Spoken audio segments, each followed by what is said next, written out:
మీ పిల్లలను పాడు చేసుకోవడం ఆపండి. ఇక్కడ గొప్ప పాఠం చెప్పుకుంటున్నాం.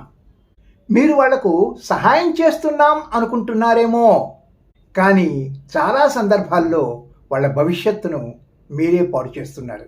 వాళ్ళకు అన్నీ సమకూర్చుతూ ఉంటే వాళ్ళ జీవితంలో ముఖ్యమైన విషయాల్ని అర్థం చేసుకోలేరు.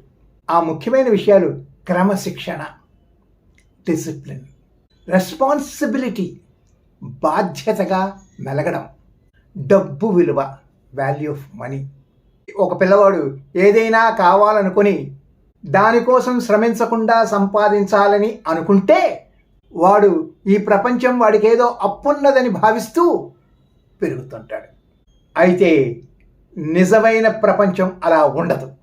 నిజమైన ప్రపంచంలో కష్టపడడం, పట్టుదల, పర్సెవరెన్స్, సమస్యలను పరిష్కరించే వాళ్లకు ఈ నిజమైన ప్రపంచం సహకరిస్తుంది.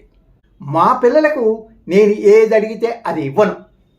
అది సంపాదించేందుకు కష్టపడేటట్లు చేస్తాను.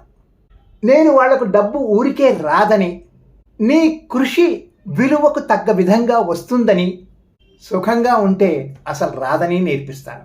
ఈ పాఠమే వాళ్ళ జీవితాలను మార్చింది. ఎప్పుడైతే శ్రమ విలువ అర్థం చేసుకుంటారో అప్పుడు అవకాశాల కోసం వేచి ఉండే తత్వం, ఎప్పుడు అవకాశం వస్తుందా అని వేచి ఉండే తత్వం పోతుంది. వాళ్ళ అవకాశాలను వాళ్ళే సృష్టించుకుంటారు. మీ పిల్లలను ప్రేమించడం అంటే వాళ్ళ జీవితాలను సుఖమయం చేయడం కాదు, వాళ్లకు ఈ ప్రపంచం ఏ విధంగా నడుస్తుందో నేర్పించడం. Good luck.